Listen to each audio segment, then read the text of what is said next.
반갑습니다. 제가 이렇게 마이크를 귀에 대고 하는 게 좀 서툴러서 그렇습니다. 학교에 있을 때도 다른 선생님들이 이걸 많이 사용하는데 저는 사용을 잘 안 하기 때문에 제가 지금 위에 쓰니까 굉장히 좀 어색한 이런 그런 기분입니다. 반갑습니다. 하면 제가 교회를 안 온 지가 이 교회 온 지가 한 6개월쯤 되었는데 또 성도님을 이렇게 만나니까 참 반갑습니다. 아마 저 안에서 평안하셨습니까? 네. 그 사이 주님이 또 저를 또 그 디모데 학교를 보내셔가 주님의 뜻대로 또 삶을 사니까 마음은 평안이 있습니다. 비록 온 가족이 이주하기 때문에 여러 가지 많은 어려움도 있었지만은 그건 항상 주님이 우리가 우리 생각대로 하면은 그냥 잠시는 좋을지 모르겠지만 참 평안이 없을 텐데 주님이 또 가라고 하셨기 때문에 거기 가서 여러 가지 생활하는 속에서도 참 평안이 있음을 고백합니다. 그래서 제가 디모데 학교에 대한 여러 가지 얘기를 하고 싶은데 모처럼 만났으니까 또 하나님 말씀으로 우리가 또 같이 또 교훈을 얻었으면 하는 마음입니다. 서로 위로를 받고 또 주님의 이 말씀을 통해서 또 더 큰 또 삶을 살아갔으면 합니다. 제가 오늘 드리고 싶은 말씀은 마태복음 11장 28절에서 30절입니다. 오늘 제가 드리는 말씀의 주제는 참된 안식의 길이다. 또 이 말씀은 많이 들었기 때문에 그런데 또 특별하게 오늘 또 주님은 저희께 또 여러 가지 교훈을 주셨기 때문에 다 같이 나누었으면 합니다. 마태복음 11장 28절에서부터 30절까지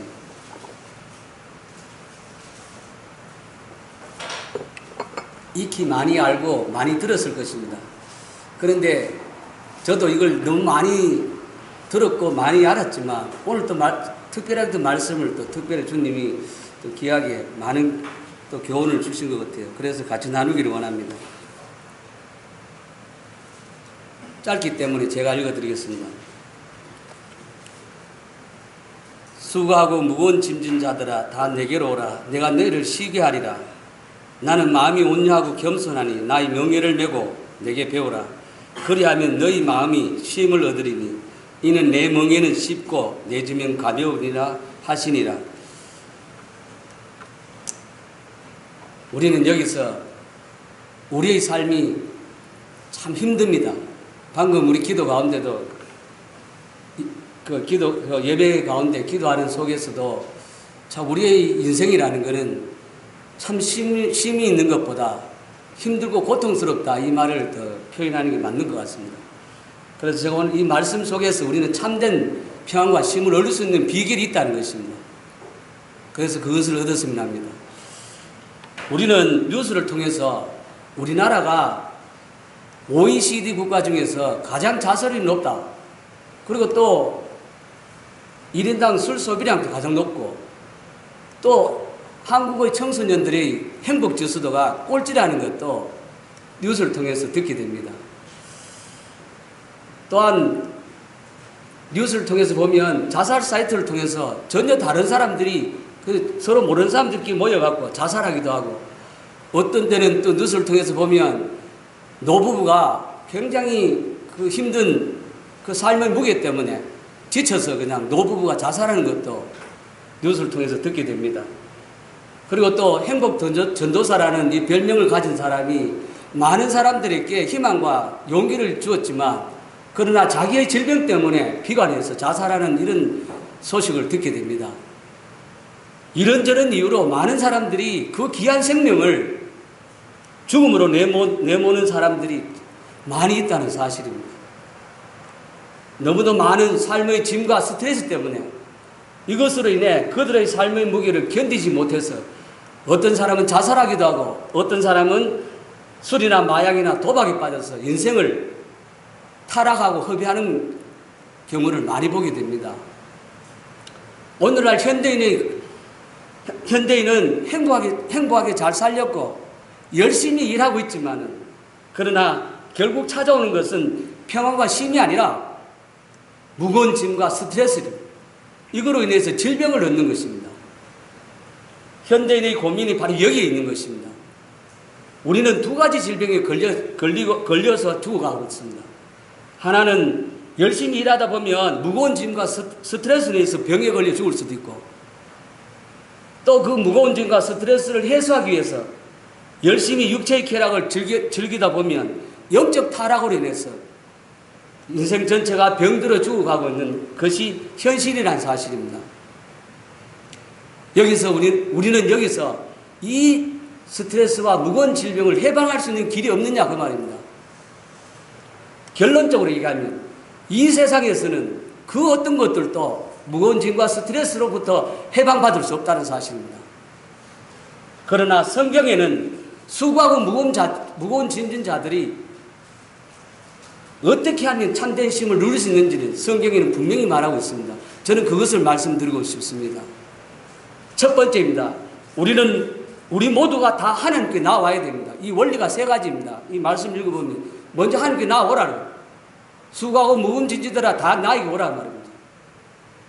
그 다음 두 번째는 뭐냐? 배우라 이 말입니다. 세 번째 명예를 지라는 겁니다. 이 세 가지를 해야만이 우리는 참된 평안과 쉼을 누릴 수 있는 것입니다. 자, 먼저 우리 모두가 왜 하나님께 나와야 되느냐? 28절 말씀을 다시 읽어드리겠습니다. 수고하고 무거운 짐진 자들아 다 내게로 오라. 다 내게로 오라 그랬습니다. 내가 너를 쉬게 하리라. 주님은 모든 사람을 다 부르는 것입니다. 한 사람도 예외 없이 다 하나님께 나와야 됩니다. 오직 우리를 쉬게 하실 분은 주님 한 분밖에 없다는 것입니다. 우리 인생은 찬송가 가사처럼 무거운 짐을 나홀로 지고 견디다 못해 쓰러질 때에 우리에게 참된 구원과 안식을 주실 분은 주님 한 분밖에 없다는 것입니다. 왜 그렇습니까? 왜 주님밖에 한 분밖에 없느냐 그 말입니다. 주님께서 나를 만드셨기 때문입니다. 더 중요한 이유가 있습니다. 그분이 나의 짐을 가장 정확히 알고 있다는 것입니다. 여러분이 지고 있는 짐을 내 자신은 몰라요. 하나님은 알고 있단 말이에요. 하나님 나를 만드셨기 때문에. 내가 무엇을 무거운 짐을 지고 가는지를 하나님이 알기 때문에 우리는 하나님 앞에 나가야 된다는 사실입니다. 오늘날 현대인들은 인생의 무거운 짐을 지고 견디기 어려운 스트레스를 받으면서도 자신이 지고 있는 무거운 짐이 어디서부터 왔고 어떤 성격의 짐인지를 모르고 있다는 게 비극이라는 사실입니다. 내가 지고 있는데 이 짐이 무슨 짐인지도 모르는 거예요. 무조건 무거운 짐을 지고 가는 거예요. 그러니까 슬프고 고통스러운 것이죠. 그러면 왜 내 인생이 이렇게 힘들고 어렵습니까? 내가 사업하는데 왜 이렇게 힘이 듭니까? 내가 가정을 꾸려가는데 왜 이렇게 힘이 드느냐 말이죠. 내가 자식을 키우는데 왜 이렇게 힘이 듭니까? 나는 사람 사귀기가 왜 이렇게 어렵습니까? 우리 모두는 힘들고 어려운 인생을 살고 있지만 정작 이 무거운 짐의 성격을 모르고 있다는 사실입니다. 나의 짐을 가장 잘 알고 계시는 분이 주님밖에 없다는 겁니다. 이 무거운 인생의 짐에서 벗어나려면 무엇이 나를 정말 힘들게 만들며 무겁게 하고 고통스럽게 하는지를 알아야 되는 것입니다. 내가 지고 있는 이 짐의 특성을 알아야 되는 것입니다. 성경이 말하는 우리 인생의 무거운 짐의 실체가 무엇인지를, 또 무엇이 우리 인생을 이토록 피곤하고 힘들게 만드는지를 성경은 분명히 말하고 있습니다. 성경이 분명히 우리에게 우리 인생의 무거운 짐의 실체는 죄라고 얘기합니다. 로마서 6장 23절 말씀입니다. 로마서 6장 23절 한번 찾아보시겠습니다.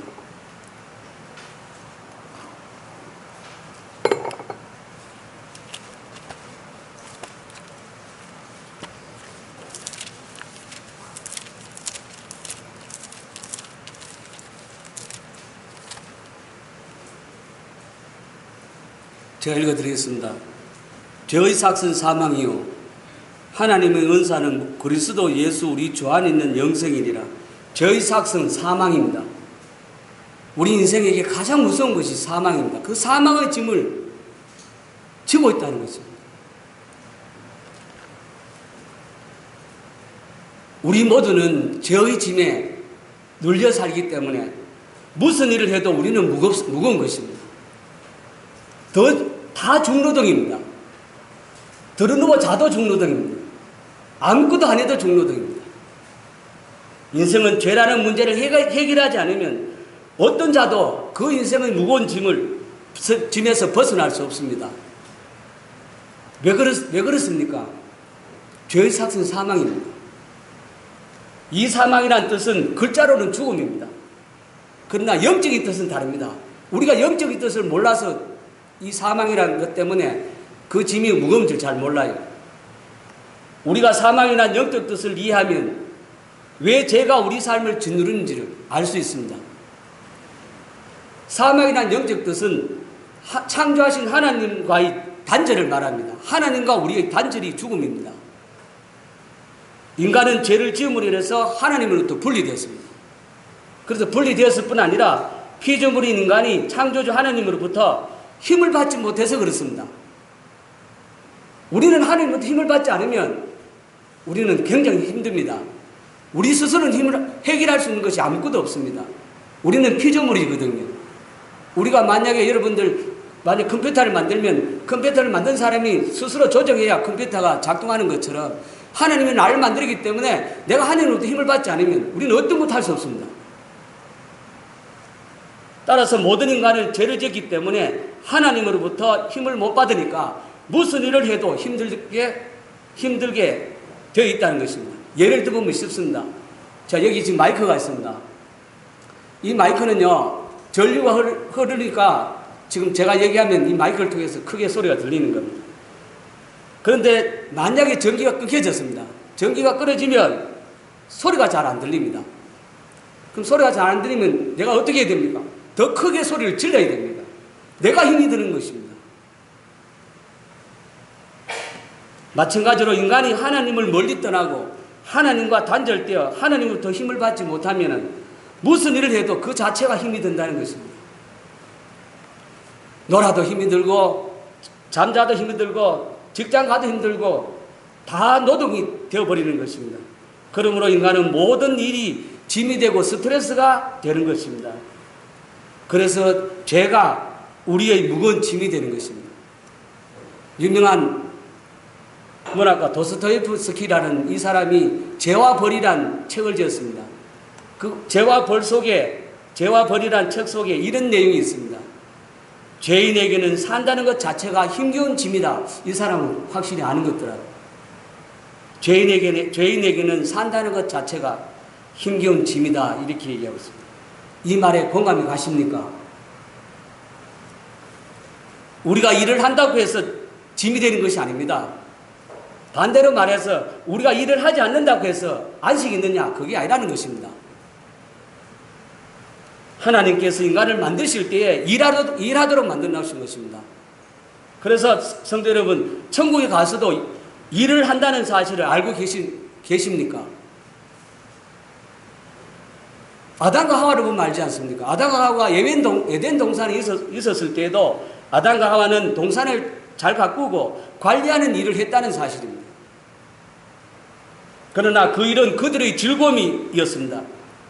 왜냐하면 하나님과 교제하면서 하나님으로부터 힘을 받았기 때문에 그렇습니다. 일을 해도 즐겁다는 것이죠. 하나님으로부터 힘을 받았기 때문에 그렇습니다. 그러나 아담이 불순종의 죄를 범하여 에덴 동산에서 쫓겨남으로 인해서 그가 하는 모든 일이 하나님으로부터 힘을 받지 못했기 때문에 노동이 되어버리고 수고하고 무거운 짐이 되었다는 사실입니다. 그래서 인간은 모든 힘든 삶을 살 수밖에 없는 것입니다. 창세기 3장 17절 18절 말씀을 보겠습니다. 창세기 3장 17절 18절 말씀. 이 안에 마태복음 그 안에 손을 넣으시고 창세기 3장 17절 18절입니다.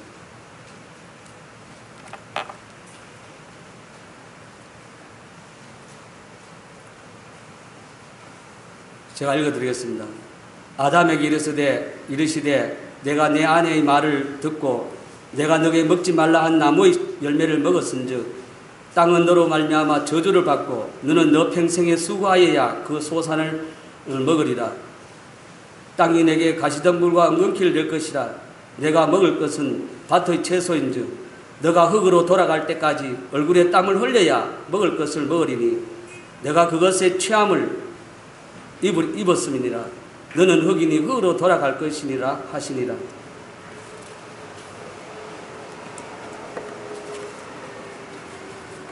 이 말씀은 우리가 힘들고 어렵게 일을 해야만이 먹고 살게 된다는 말입니다. 에덴 동산은 일을 해도 즐겁게 일을 했지만 지금 이 땅에서는 힘들고 어렵게 일을 해야만이 먹고 살 수 있다는 사실입니다. 이것이 저주입니다. 땅이 너에게 가시덤불과 엉겅퀴를 낼 것이다. 너는 흙으로 돌아갈 때까지 얼굴에 땀을 흘려야 너가 먹을 것이다. 이렇게 얘기하고 있습니다. 에덴 동산은 땀 흘려 일하지 않아도 일하는 즐거움이 있습니다. 그러나 이 세상은 얼굴에 땀을 흘릴 만큼 일을 해야 먹고 살 수 있다는 사실입니다. 가시덤불과 엉겅퀴가 날 것이다. 이렇게 얘기합니다.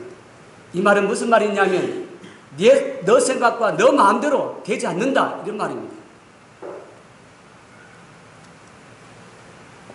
그러면 왜 우리는 하나님으로부터 단절될 때에 힘든 인생이 되느냐? 그 원인을 알아야 되는 것이죠. 하나님과 단절하면 먼저 하나님의 은혜와 사랑이 차단되어 버리는 것입니다.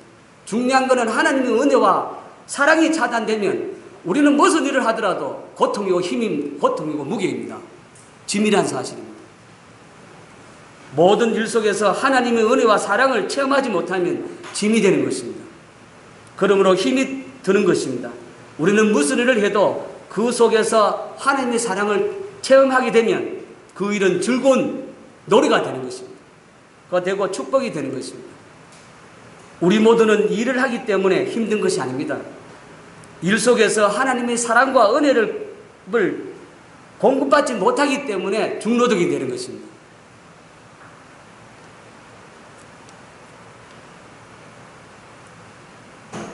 하나님과 단절된 자는 하나님과 단절된 자녀들을 예를 한번 들어보겠습니다. 여러 가지 예 중에 제가 자매들을 예를 한번 들어보겠습니다.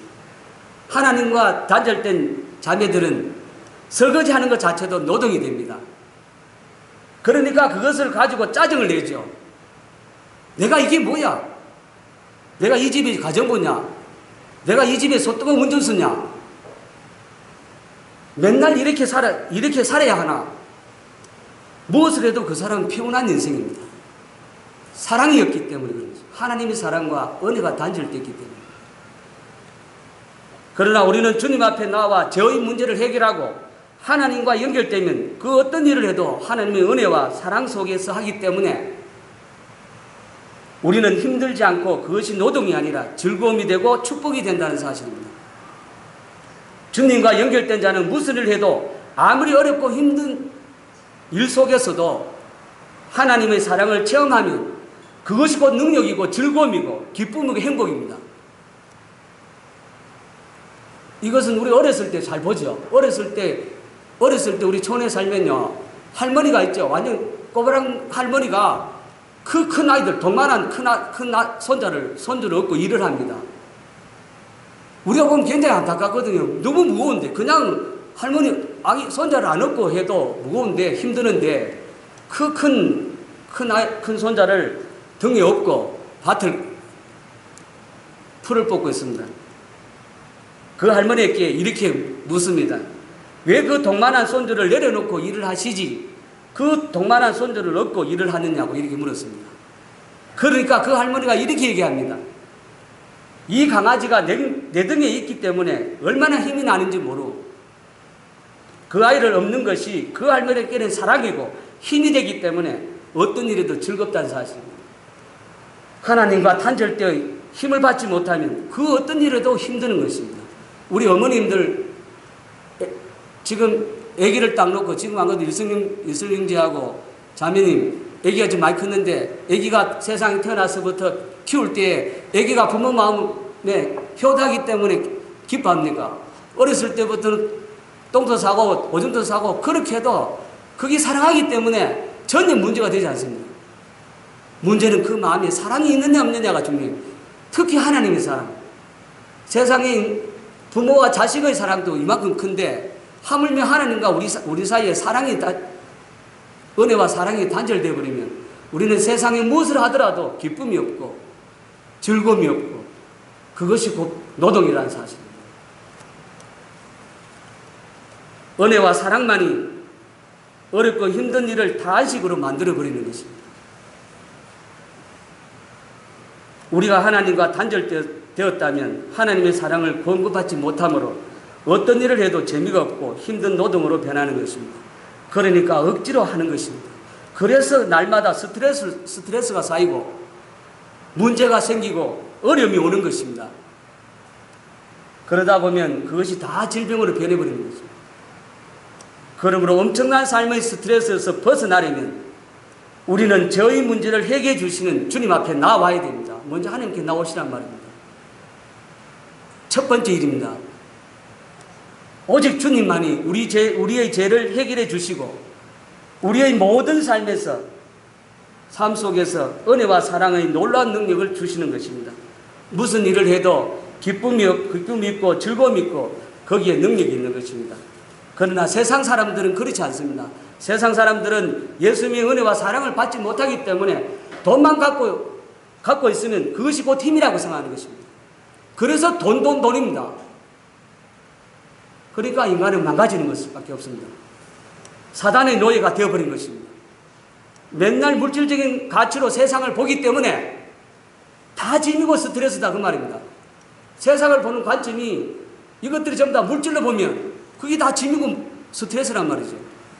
근데 세상을 볼 때 하나님의 사랑과 은혜를 보면 즐거움이 되고 기쁨이 된다. 내가 무엇을 하든 기쁨이 된다는 거죠. 그 원리가 그렇다 그 말입니다. 그러므로 오늘 또 주님 앞에 나와서 주님의 놀라운 은혜와 사랑을 받는 성도님이 되었으면 좋겠습니다. 제가 한 사람의 예를 한번 들어보겠습니다. 우리가 잘 아는 톨스토이라는 아주 러시아의 대문호입니다. 아주 훌륭한 작가입니다. 모르는 분이 거의 없을 거라고 봅니다. 이분의 인생을 말씀드리면 충분히 공감이 간다고 보겠습니다.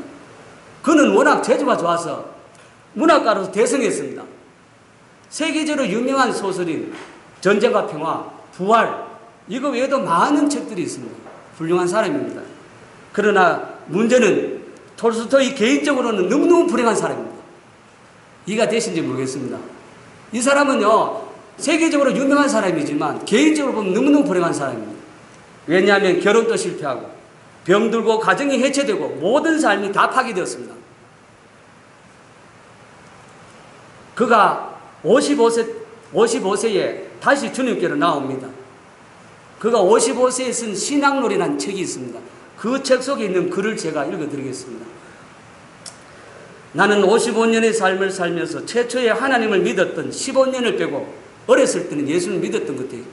15년을 빼고는 기쁨이나 행복이나 안식을 알지 못하고 살았다. 내가 18세 되던 해에 나의 친구가 나에게 말하기를 신이 인간을 만든 것이 아니고 인간이 신을 만들었다고 나를 깨웠고 나는 그 말에 설득당했고 나는 그 말에 매료되어 나는 하나님을 버렸고 종교를 포기하는 것이 내 생활에 자유인 줄 착각했다. 처음에는 내가 속박에서 벗어난 줄 알았지만 점점 내 속에 보다 더 큰 죄가 나를 옥죄해왔다. 이제 내 인생이 파괴되어 어려운 가운데 내 나이가 55세가 되어 내가 버린 어머니 품속 같은 하나님의 신앙의 품으로 나는 돌아가련다.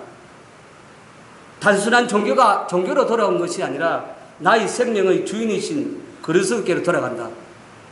그리고 이제는 내 인생의 긴 방황의 짐을 내려놓고 어둠의 터널을 이제는 벗어나서 나의 진정한 생애의 안식인 주님의 품에 안기려 한다. 일어서놨습니다. 사랑하는 성도님, 이런 슬픈 경험은 할 필요가 없습니다. 오늘 또 주님은 말씀하십니다. 수고하고 무거운 짐진 자들아 다 내게로 오라. 내가 너를 편히 쉬게 하겠다. 이렇게 얘기하고 있습니다. 우리를 쉬게 하실 분이 하나님밖에 없습니다. 그분만이 우리의 제약의 짐에서 벗어날 수 있습니다. 벗겨주실 수 있습니다.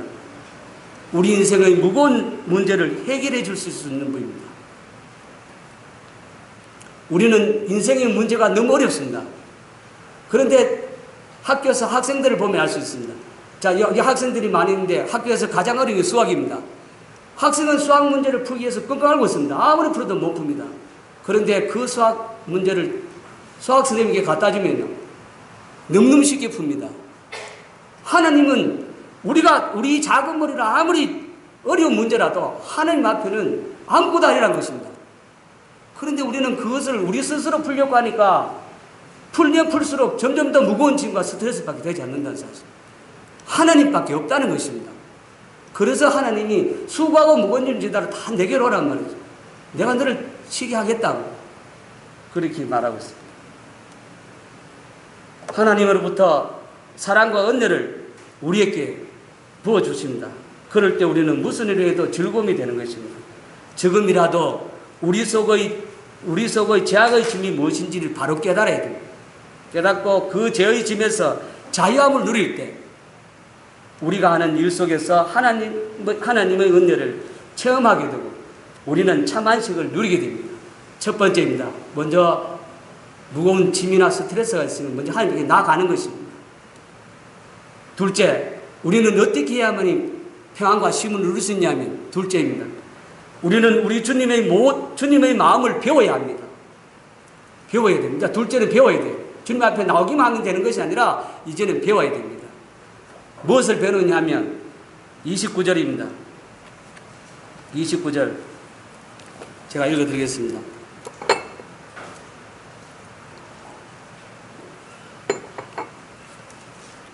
나는 마음이 온유하고 겸손하니 나의 멍에를 메고 내게 배우라. 그리하면 너희 마음이 쉼이 얻으리니.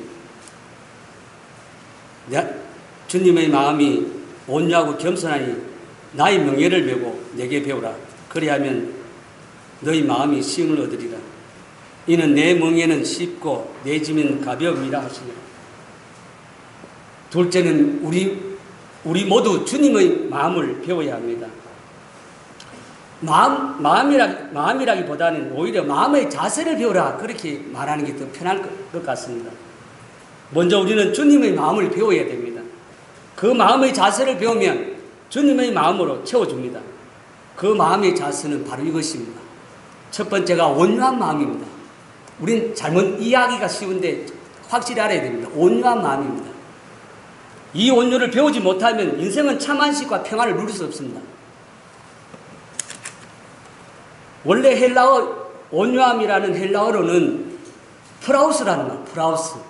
이 말씀이 뭐냐면 길들여진 온유함, 길들여져야 된단 말입니다. 길들여지는 그냥 온유함이 아니라 길들여진 온유함, 가르침을 통해 변화된 온유함, 가르침을 통해 변화된 온유함, 이것이 헬라어로 프라우스라는 말입니다. 성경적으로 말하는 온유는 천성적으로 온순하고 부드럽고 조용한 성품을 말하는 것이 아닙니다. 우리는 온유하다 그러면 세상 사람이 성격이 아주 부드럽고 온순하고 또 조용하고 이런 삶을 온유하다 하는데, 성경은 그게 아니고 성령으로 길들여진 성품입니다. 성령으로 길들여진 성품. 하나님 말씀의 가르침을 통해 변화된 성품,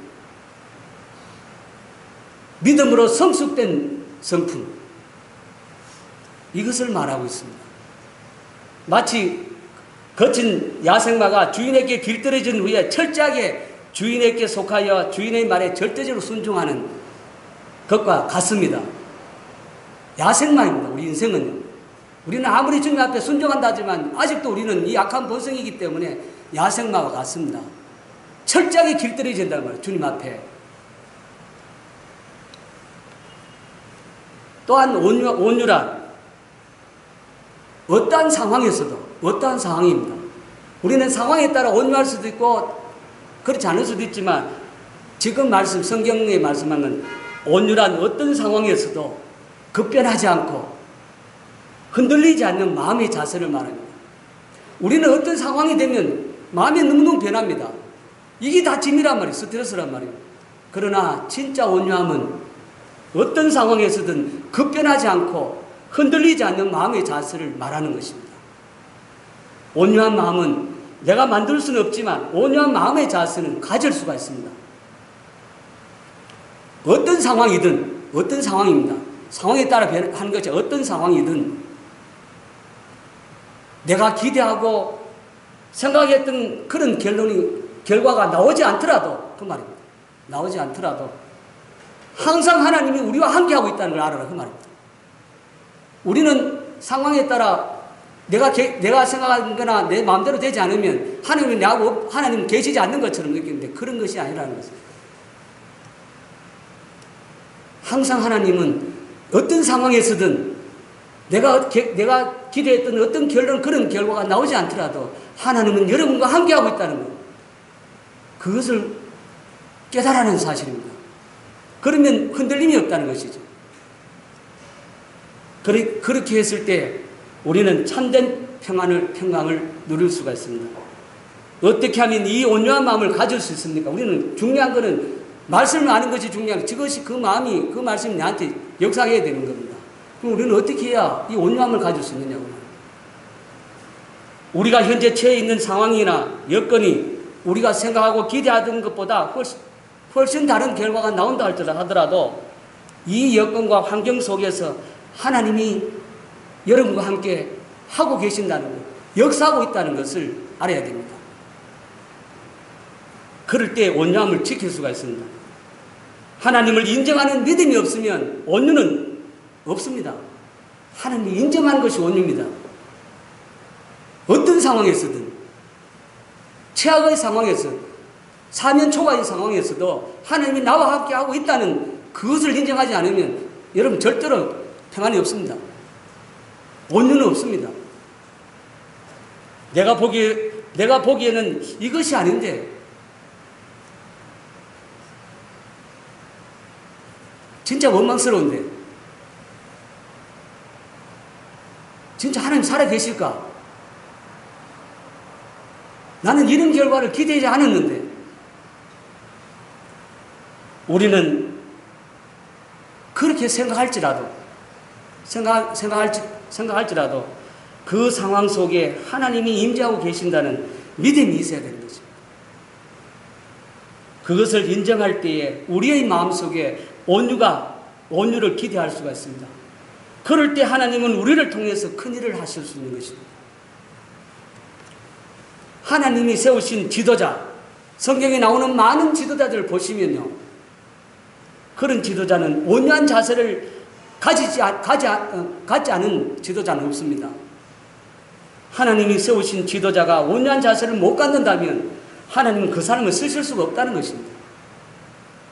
어떤 사람은 지금 괴롭고 힘든 그 상황만 자꾸 바꾸려고 하는 것입니다. 그러다 보니까 일이 더욱더 꼬이고 해결은 되지 않고 그것이 짐이고 스트레스가 되어갑니다.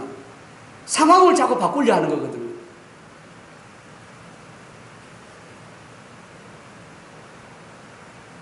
바로 이것이 바로 이스라엘 백성들이 그렇게 했다는 사실입니다. 이스라엘 백성들이 광야 생활을 하루가 아니라 40년을 했습니다. 40년을 하는 가운데 그들이 환경과 상황에 따라서 원망과 불평을 함으로 인해서 1세대는 다 죽고 2명만 남았습니다. 갈렙과 여호수아밖에 없었습니다. 상황이나 어떤 환경에 도와달라면 무조건 하나님을 원망합니다. 원망과 불평하기 때문에 다 죽었습니다. 하나님이 그들을 구름 기둥과 불 기둥으로 인도하셨고 바다를 갈라서 홍해를 갈라서 길을 만드시고 바다에 바위를 쳐서 물을 주시고 그렇게 모든 것들을 다 인도했지만은 결국 이스라엘 백성들은 하나님을 믿지 않았다는 사실입니다. 참 아이러니컬 하지만 그렇다 그 말입니다. 하나님이 환경과 상황을 변화시키지 않으면 어떤 환경도 변화시킬 수 없습니다. 인간으로는요. 따라서 우리는 변하지 않는 환경이나 상황에 원망과 불평하지 말고 먼저 여러분 마음을 바꾸시란 말입니다. 환경이 안 바뀌면 어떻게 됩니까? 내가 바뀌어져야 됩니다. 내가 바뀌어야 됩니다. 철저하게 자기를 부인해야 됩니다. 내 마음을 내려놓고 내 육신을 쳐서 복종해야 되고 자기 십자가를 지고 살아가야 됩니다. 철저히 나를 부인해야 되는 것입니다. 내 마음으로는 절대로 하나님을 섬길 수가 없습니다. 환경을 변화시킬 수가 없습니다. 변하지 않는 환경에다가 자꾸 원망과 불평하면 결국 내가 죽는 거잖아요. 이스라엘 백성들이 그랬거든요. 그럼 우리는 반대로 하는 것입니다. 변하지 않는 환경을 놔놓고 내가 변하는 것입니다. 어떻게 변하라고요? 주님을 바라보는 거예요. 주님이 그 환경을 주관하는 주님을 보는 것입니다. 영적 시각을 넓히라는 말입니다. 환경을 보지 말고 환경을 보니까 주님이 안 보이는 거거든요. 이제는 환경 앞에서 주님을 보면 환경은 쉽다 그 말입니다. 그 말을 지금 얘기하고 있는 것입니다. 우리가 예측할 수 없는 어떤 상황, 어떤 환경이 와도 하나님은 거기 계십니다. 그것을 인정할 때 하나님은 그 모든 것을 합력해서 선을 이루신다는 사실입니다. 모세를 보면 압니다. 모세를 보시겠습니다. 모세와 같은 사람도 처음에는 온유한 마음이 없었습니다. 그래서 하나님은 이 모세를 온유한 마음을 배우게 하십니다. 왜 처음부터 온유한 마음이 없느냐 하면 모세가 애굽 왕자가 되어서 가장 강력한 힘을 갖게 되었습니다. 그래서 이제 그때 나이가 40입니다. 이제 내가 무슨 일을 한번 해보겠다고 그가 어느 날 시차를 나가다 보니까 자기 동족 히브리인을 괴롭히는 애굽인을 보고 애굽인을 쳐주겠습니다. 그러고 나서 아마 본인의 생각에는 자기 민족을 구원하려는 의협심을 가지고 잘했다고 아마 생각했을 겁니다. 사람을 함부로 죽이지 않거든요. 그래도 애굽인을 죽였다면 그래도 자기 종족을 위해서 그래도 이거 의협심을 발휘해서 자기 스스로는 잘했다 이렇게 생각했을 것입니다. 그러나 하나님의 뜻은 그것이 아닙니다. 그것 때문에 모세는 그 일이 발각이 됐습니다. 발각이 돼서 미디안 땅으로 도망가야 하는 신세가 되었습니다. 40년 동안 광야의 삶을 살게 됩니다. 얼마나 그의 삶이 괴롭고 힘들었겠습니까? 광야입니다, 광야. 그래서 아마 그 40년 동안 살면서 처음에 모세는 이런 생각을 많이 했을 것입니다. 이것은 분명히 아니다. 나는 잘못한 게 없다. 나는 왜 내 백성을 구원하고 어렵게 하려고 했는데 왜 이렇게 되었나? 얼마나 아마 하나님을 원망했을 것입니다. 초장에는 그죠. 그런데도 하나님은 그런 마음을 가지고 있을 때는요, 나타나지 않으셨습니다. 그런데 40년 동안 모세가 양을 치면서 많은 것들을 아마 그 마음속에 있는 원망이 다 사라졌을 때쯤이었을 거라 봅니다. 40년이라는 세월 속에. 그래서 나이가 80이 되었습니다. 그런데 어느 날 바로 시내산에 이 모세가 시내산에 올라갔을 때 가시떨기 나무가 불붙고 하나님의 음성이 들려왔습니다. 모세야 모세야 너가 쓴 곳은 거룩한 곳이니라 이렇게 얘기합니다. 그게 뭐예요? 네가 지금 밟고 있는 땅이 거룩한 땅이다. 모세가 거기서 굉장한 것을 배웠습니다. 무엇을 배웠습니까? 이것을 우리는 알아야 됩니다. 지금까지 이곳에서 너무나 많은 것을 원망하고 불평했을 겁니다. 나는 이것은 분명히 아니다. 이것은 진짜 너무 억울하다. 이것은 내 생각으로 된 것이 아니다. 이렇게 마음에 원망과 불평이 있었을 때 그 땅에 하나님이 계셨다는 사실입니다. 우리는 내가 원망하고 있을 때는 하나님이 없는 것으로 생각하는데 그것이 아니라는 거예요. 내가 원망하고 있는 이 어려운 환경도 하나님이 계신다는 걸 알아야 된단 말입니다. 모세는 그걸 깨달았다는 말입니다. 그 시내산에 하나님이 계신 줄을 몰랐다는 것이죠. 모세가 깜짝 놀랐습니다. 아, 하나님이 여기 계시는구나. 그때 깨달은 겁니다. 그리고 그는 그 무거운 짐을 그때 내려놓고 주님을 어떤 상황 속에서도 받아들이는 마음을 가지게 되었던 것입니다. 이것을 온유한 마음이라 그렇게 얘기합니다. 그때부터 하나님은 모세라고 하는 사람을 통해서 이스라엘 백성 200만 명을 이끄는 불세출의 지도자로 세우셨던 것입니다. 민수기 12장 3절입니다. 제가 읽어드리겠습니다. 시간이 없어 읽어드리겠습니다. 민수기 12장 3절입니다. 이 사람 모세는 온유함이 지면의 모든 사람보다 더하니라. 모세가 처음부터 온유한 사람이었습니다. 의협심이 강한 사람이었습니다. 40대는 사람을 죽였습니다. 그랬던 모세가 80이 되었을 때는 온유함이 다른 어떤 사람보다도 다하다. 이렇게 하나님이 칭찬하는 것을 보게 됩니다. 그런 자와 하나님은 함께 하십니다. 놀라운 평안과 안식을 누릴 수 있는 것입니다. 모든 것이 합력해서 선을 이루시는 것입니다. 우리의 마음이 온유함을 가질 때 그렇습니다. 두 번째는 겸손한 마음입니다. 두 번째 주님의 마음을 배우는데 겸손한 마음을 배워야 됩니다. 우리는 또 겸손이라면 또 세상적인 겸손을 얘기하는 것이 아닙니다. 겸손이란 우리가 만들지 못하지만 겸손한 마음의 자세는 우리가 가질 수가 있습니다. 왜냐하면 인간은 스스로 겸손을 만들 수가 없습니다. 하나님께서 주셔야만 되는 것입니다. 겸손은 주님의 마음입니다. 겸손의 사전적 뜻은 남을 존중하고 자기를 낮추는 것이라 이렇게 표현해 있습니다. 그러나 겸손이란 영적인 의미는 다릅니다. 물론 이 말도 포함되어 있겠지만 더 광의적으로 얘기하면 겸손이란 영적인 의미는 바로 하나님께서 정해주신 삶의 위치를 벗어나지 않고 자기의 위치를 끝까지 지키는 것. 하나님이 여러분에게 그저 정해준 삶의 위치에서 벗어나지 않고 끝까지 그 자리를 지키는 것을 겸손이라 그리 얘기합니다. 자리를 잘 지켜라 그 말입니다. 그런데 많은 사람들이 평강을 찾지 못하는 것은 자기 자리에서 만족하지 못하고 욕심과 탐욕과 탐심을 부리기 때문에 그렇다 그 말입니다. 결론은 내가 있을 자리가 아닌 자리에서 자꾸 그것을 누리려고 하기 때문입니다. 그것 때문에 부작용이 생기고 평강이 깨어지는 것입니다. 겸손하지 못하니까 모든 것을 남의 탓으로 돌릴 수밖에 없는 것입니다. 그래서 아내는 남편 탓을 하고 남편은 아내 탓을 하고 자식 때문에 그러고 전부 남의 탓입니다. 내가 이런 사람이 아닌데 내가 옛날엔 더 잘할 수 있었는데 내 모습이 왜 이러냐. 오늘 또 괴롭고 힘든 사람의 이유가 무엇인지 아십니까?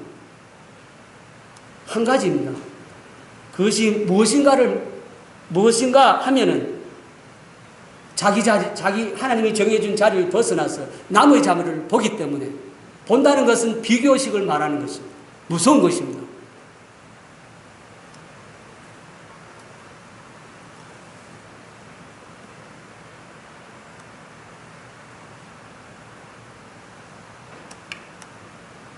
이 비교의식은 사탄이 주는 것입니다. 모든 것을 다른 사람과 비교하는 것이 문제입니다. 우리는 우리만의 인생이 있고 우리가 있어야 할 자리가 있고 우리가 가야 할 길이 있습니다. 그런데 항상 다른 사람이 가는 길과 우리의 가는 길을 비교하고 있단 말입니다. 이것이 우리를 괴롭히고 있다는 사실. 늘 남을 원망합니다. 시기하고 질투하고 이 자리는 내 자리가 아닌데 그러면 우리는 평생 감사하고 즐거움 속에 살지 못하는 것입니다. 자기 자리도 아닌데 자꾸 탐내고 살아가려니까 힘드는 것입니다. 성도 여러분, 내게 주는 자리에 감사하고 거기서 주님의 뜻과 사랑과 섭리를 깨닫고 하나님께 감사하고 기뻐하면서 살아가야 됩니다.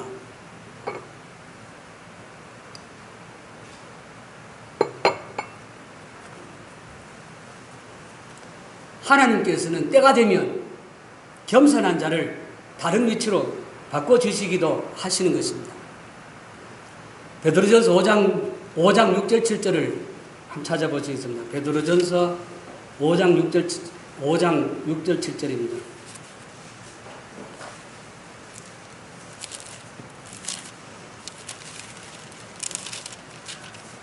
베드로전서 5장 6절 7절.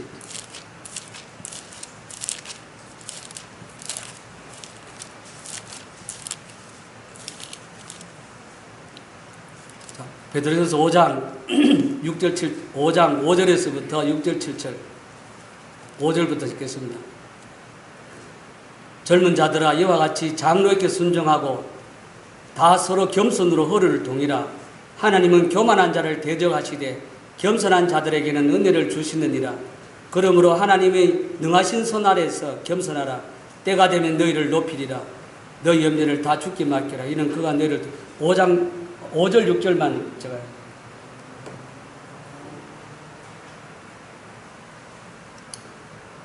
우리는 여기서 하나의 원리를 깨달을 수 있습니다. 제가 지금 얘기하는 거 잘 기억하시고, 자기 스스로 높이는 자는, 나를 스스로 높이는 자는 하나님이 낮추십니다. 낮춰서 겸손하게 만듭니다. 하나님이 나를 낮추시면,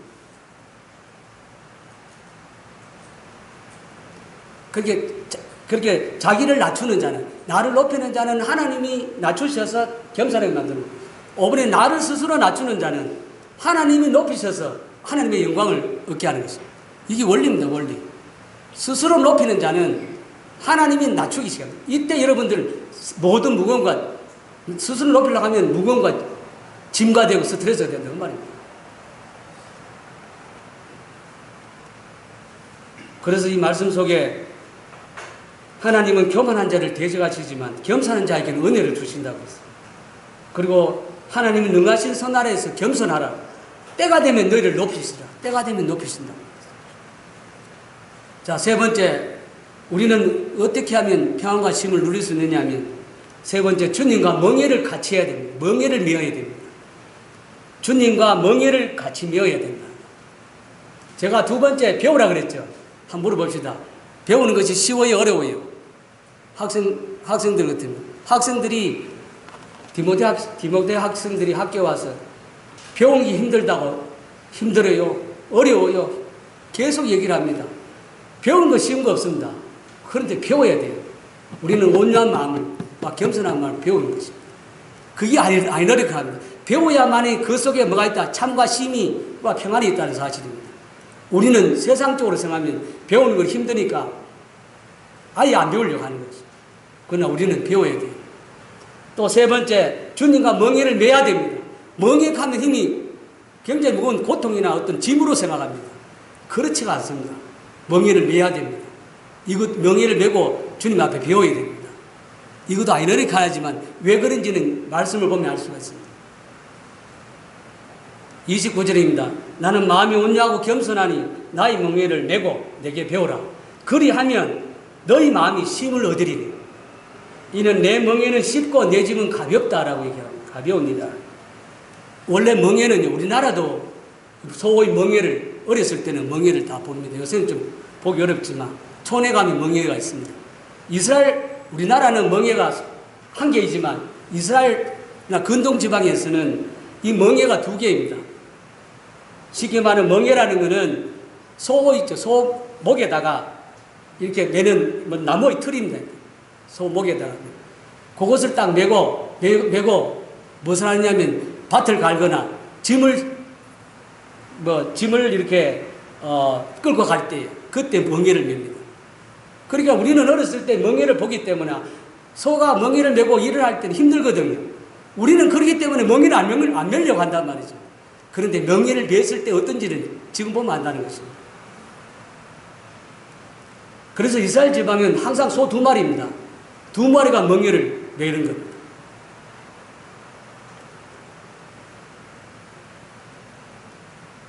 우리가 주님과 멍에를 맬 때에 우리는 참 자유가 있다는 사실입니다. 멍에를 낸다고 하니까 자유와 상관없이 무슨 속박이 되는 것처럼 느끼기 때문에 멍에를 안 내려고 하는데 그것이 아니라는 것입니다. 왜냐하면 인간 자체로는 절대로 혼자서 살지 못하기 때문입니다. 하나님이 인간을 만들 때 스스로 할 수 있게 만든 것이 아니라 하나님을 의지하게 만든 것입니다. 하나님 매 순간마다 때를 따라 아름답게 해주지 않고 공급해주지 않으면 우리는 아무것도 할 수 없다는 것입니다. 하나님 그래 만들어놨단 말이죠. 그러면 어미소하고 새끼소가 멍에를 같이 메고 일을 한다고 하면 어미소가 멍에를 맵니까? 새끼소가 멍에를 새끼소가 멍에를 지고 갑니까? 어미소가 지고 가는 거예요. 새끼소는 뭐 하면 됩니까? 새끼소는 멍에가 커서 아예 얽히지도 않죠. 그러면 새끼는 어미의 젖을 빨고 따라가면 되는 것입니다. 자, 그러면 역으로 말합니다. 하나님과 예수님과 저와 하나님과 우리가 멍에를 집니다. 누가 집니까? 여러분이 집니까? 아닙니다. 하나님이 지신단 말이에요. 주님이 지신다고 분명히. 그러니까 우리는 그냥 주님 따라다니는데 어린 소가 어미 소를 그죠? 젖을 빨고 따라가는 것처럼 그 멍에를 말한단 말이죠. 우리가 지는 게 아니고. 근데 왜 우리가 진다고 생각합니까? 이제는 주님과 내가 같이 지고 나면서 내가 자꾸 주님을 이리 끌고 저리 끌고 다니기 때문에 우리가 힘이 들어서 그렇다는 그 말입니다. 이게 잘못된 거라고 말입니다. 우리는 끌 수가 없습니다. 주님과 나와 끌고 간다면 내가 끌고 갑니까? 주님이 끌고 갑니다. 우리는 따라간단 말이죠. 이 원리를 잘 모른다는 것이죠. 그냥 멍에만 지면 힘들다는 거. 그런 생각만 하는 것이죠. 방금 얘기했던 것처럼 문제는 자꾸만 우리가 멍에를 메고 주님을 이리 끌고 저리 끌고 다니기 때문인 것입니다. 지금이라도 주님과 멍에를 같이 메고 주님께서 끌고 가는 대로 가시라고 말입니다. 우리의 삶 속에 나 혼자가 아닙니다. 주님과 함께 사는 놀라운 축복을 가져야 됩니다. 여러분 절대 혼자가 아닙니다. 인간은 혼자서 살 수 없다고 얘기했지 않습니까? 우리가 어떤 상황에서 주님을 발견하지 못했을 뿐이지 주님은 항상 내 곁에 있고 나의 짐을 주님이 메고 있는데 우리는 그것을 깨닫지 못하고 내가 멍에를 메고 주님을 끌고 다니니까 여러분들 삶과 쉼과 평안이 없는 것은 당연하지 않느냐 그 말입니다. 나 혼자 이 짐을 졌다는 생각이 힘들게 합니다. 그렇지가 않습니다. 주님과 멍에를 같이 한다면 우리 삶은 우리가 혼자가 아니고 주님과 함께 우리 인생을 살아가는 이런 안식이 있음을 믿어야 됩니다. 이사야 41장 10절 말씀입니다. 제가 읽어드리겠습니다. 이사야 41장 10절 말씀입니다. 두려워하지 말라. 내가 너와 함께함이라. 놀라지 말라. 내 너 하나님이라. 내가 너를 굳세게 하리라. 참으로 너를 도와주리라. 참으로 나의 의로운 손으로 너를 붙들리라. 여기 한번 보세요. 내가 너와 함께한다. 너와 함께한다. 믿음. 혼자가 아니죠. 그리고 내가 너를 굳세게 하리라. 참으로 너를 도와주리라. 누가 도와준다고? 하나님이십니다. 주님이 우리를 도와주는 거지 내 스스로 뭘 도와주는 게 아니라 주님이 도와주셔야 되는 거예요. 참으로 나의 의로운 손으로 오른손으로 너를 붙들고 있다는 것입니다. 붙들고 계신다는 거예요. 이것이 믿음입니다. 이것이 온유함입니다.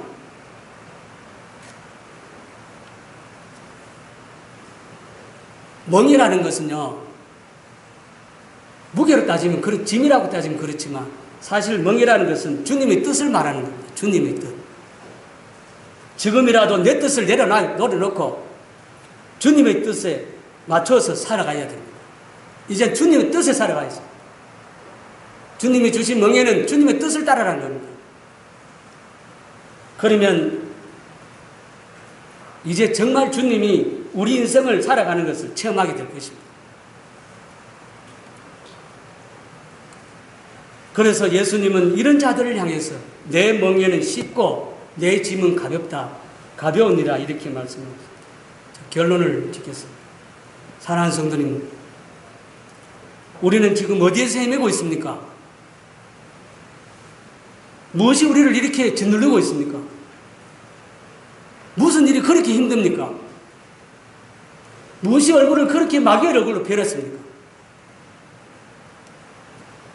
그렇게 은혜로웠던 우리들의 얼굴에 왜 이렇게 수심이 많으냐 그 말입니다. 지금이라도 주님 안에서 평화가 쉼을 누리십시오. 주님은 3가지를 얘기하셨습니다. 나에게 오라 이 말입니다. 그리고 나의 온유와 겸손을 배우라 이 말입니다. 나의 명예를 같이 매자 이 말입니다. 네가 매는 것이고 내가 매는 것이고 내 온유함과 겸손함만이 내가 평안과 쉼을 누릴 수 있다고 얘기하고 있습니다. 우리의 어떤 것으로는 전혀 할 수 없습니다. 먼저 내가 할 수 없는 것을 깨달으라는 것입니다. 이스라엘 백성들이 왜 광야에서 다 죽었습니까?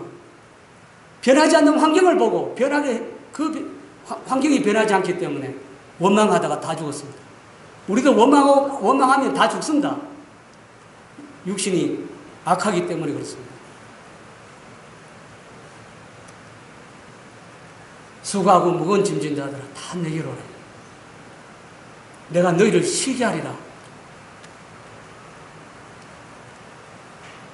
성도 여러분, 주님 옆에 나와서 참된 안식과 쉼을 누리기 위하여 누려서 하나님의 영광을 돌리는 저와 성도님들이 되었으면 좋겠습니다.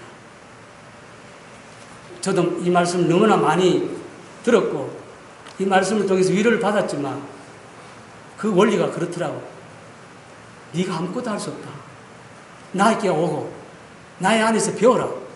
그 온유와 겸손을 갖지 않으면 우리는 주님 안에서 평안과 쉼을 누릴 수 없습니다.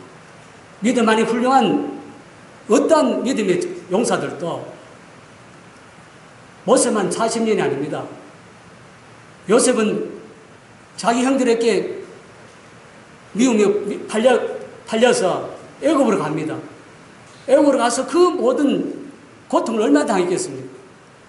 보디발 집에서 하인 노릇하고 그리고 또 감옥에도 갇히고 그런 모든 것들 속에서 요셉은 온유함을 배우는 것입니다. 다 여러분 앞에 놓여있는 그런 어려움과 환경이 결코 헛되지 않습니다. 그것을 통해서 환경을 원망하려고 주신 것이 아니고 환경을 통해서 하나님을 하나님과 함께하고 있다는, 하나님 너와 함께하고 있다는 것을 깨닫고 알아라는 것입니다. 그렇게 해야만이 평안과 쉼이 있다는 것입니다. 여러분, 일 많이 한다고 안식이 없는 것이 아닙니다. 논다고 안식이 있는 것도 아닙니다. 그것은 하나님이 안에서 하나님과 함께하지 않으면 모든 일들이 다 중노릇이고 고통입니다. 성도님, 주님 앞에 주님 안에서 평안과 쉼을 누렸으면 합니다. 감사합니다.